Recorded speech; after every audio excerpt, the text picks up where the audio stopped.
हुजूर अक़दस सल्लल्लाहु अलैहि वसल्लम से किसी ने दरियाफ्त किया कि मेरे बेहतरीन ताल्लुकात, एहसान, सुलूक का सबसे ज़्यादा मुस्तहिक कौन है?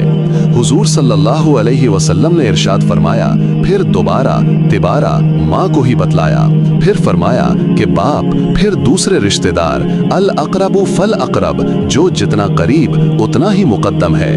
फ़ायदा, इस हदीस शरीफ से बाज़ उलमा ने इस्तिंबात किया है कि हुस्न सुलूक और एहसान में माँ का हक 3 हिस्से हैं और बाप का 1 हिस्सा, इसलिए कि हुजूर सल्लल्लाहु अलैहि वसल्लम ने 3 मर्तबा माँ को बताकर चौथी मर्तबा बाप को बतलाया।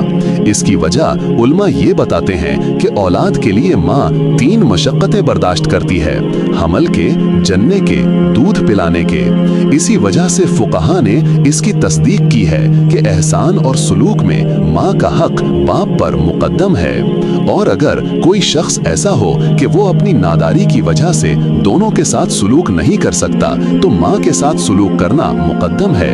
अलबत्ता एआज़ाज़ और अदब व ताज़ीम में बाप का हक माँ पर मुक़द्दम है। और ये भी ज़ाहिर है कि औरत होने की वजह से माँ एहसान की ज़्यादा मोहताज होती है और इन दोनों के बाद रिश्तेदार है, जिसकी क़राबत जितनी करीब होगी उतना ही मुक़द्दम होगा।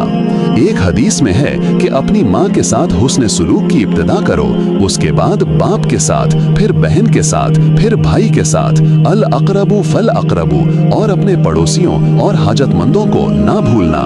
हजरत बहज़ बिन हकीम रहमतुल्लाह अलैह अपने दादा से नकल करते हैं कि उन्होंने हुजूर सल्लल्लाहु अलैहि वसल्लम से नकल किया कि हुजूर सल्लल्लाहु अलैहि वसल्लम, मैं सुलूक व एहसान किसके साथ करूं? हुजूर सल्लल्लाहु अलैहि वसल्लम ने फरमाया, अपनी माँ के साथ। उन्होंने फिर यही दरियाफ्त फरमाया। हुजूर सल्लल्लाहु अलैहि वसल्लम ने फिर यही जवाब दिया। इसी तरह तीसरी मर्तबा भी, चौथी मर्तबा में हुजूर सल्लल्लाहु अलैहि वसल्लम ने फरमाया कि बाप के साथ, उसके बाद फिर रिश्तेदार, जो जितना करीब हो उतना ही मुक़द्दम है। एक और हदीस में है कि एक शख्स हुजूर सल्लल्लाहु अलैहि वसल्लम की खिदमत में हाजिर हुए और अर्ज किया, मुझे हुक्म दें कि तामील इरशाद करूं। हुजूर सल्लल्लाहु अलैहि वसल्लम ने फरमाया कि अपनी माँ के साथ एहसान करो। दूसरी और तीसरी मर्तबा के बाद हुजूर सल्लल्लाहु अलैहि वसल्लम ने फरमाया कि बाप के साथ एहसान करो। एक हदीस में है कि 3 चीजें ऐसी हैं जिसमें ये पाई जाएं, हक ताला शानुहु मरने के वक्त को उस पर आसान कर देते हैं और जन्नत में उसको दाखिल कर देते हैं। ज़ईफ पर मेहरबानी, वालिदैन पर एहसान और मातहतों पर एहसान।